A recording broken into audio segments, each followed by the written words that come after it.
Bonsoir et bienvenue à tous. Voici les titres de l'actualité de cette semaine. La ville de Los Santos durement frappée ce mercredi soir par une fusillade entre les bikers et le LSPD. Nous retrouverons notre envoyé spécial au quartier général des bikers.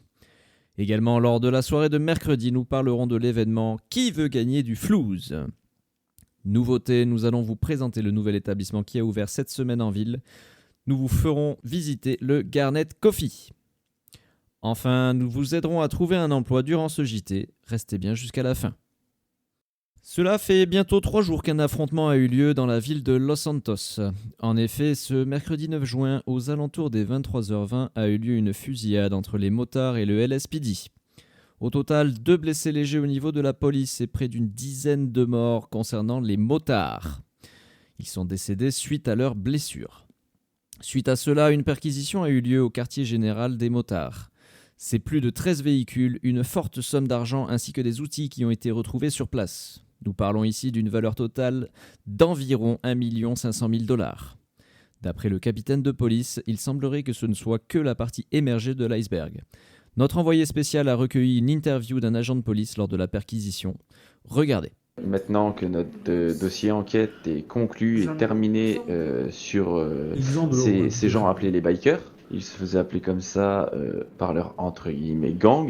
Qu'est-ce qu'ils ont fait Donc on a du trafic d'armes, du trafic de stupéfiants, donc de la grosse criminalité organisée, mais on a également atteinte à la vie d'un agent de l'État à multiples reprises. Ce n'est pas sans vous cacher que les bikers souhaitaient quitter la ville en beauté, on va dire. Donc c'est lié aux attaques qu'il y a eu mercredi 9 à 23h et quelques. C'est cela. Tout à fait. Nous avons écarté la menace du mieux que nous avons pu. Afin de préserver la vie et la sécurité des concitoyens, nous avons décidé d'ouvrir le feu sur les bikers qui nous pointaient, je précise bien, qui nous pointaient délibérément, avec l'intention de faire feu, d'éliminer les agents des forces de l'ordre. J'étais là sur l'attaque qu'il y a eu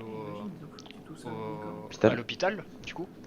J'ai vu ça, et il y a eu quoi, enfin il y a eu combien d'autres attaques du coup en ville, et à quels endroits si possible? Alors, nous avons eu une confrontation avec eux au niveau du PDM, anciennement concession-voiture, de Carrefour, que s'est passée la fusillade. De notre côté, nous avons eu 2 blessés légers. Du leur, la majorité, pour ne pas dire la totalité, a été grièvement blessée par balle et ont succombé de leurs blessures. D'accord. Certains ont retrouvé un second souffle à l'hôpital et ont décidé, dans une frénésie, de ressortir leurs armes et de faire feu sur le personnel soignant. D'accord, et donc d'ici vient l'attaque qu'il y a eu à l'hôpital. C'est cela, affirmatif. D'accord. Sous quoi nous avons riposté avec nos armes létales, bien entendu, afin de neutraliser toute menace de ces individus. Très bien, très bien. J'ai entendu parler aussi d'une attaque au niveau du parking central. C'était lié à ça aussi ou... Alors, une attaque au niveau du parking central est liée au président des bikers. D'accord. Cet homme est actuellement en cavale. Nous mettons tous les moyens disponibles pour le retrouver. Tout ce qu'on sait, c'est qu'il s'est enfui dans le nord de la ville et de cet état. Nous le recherchons activement.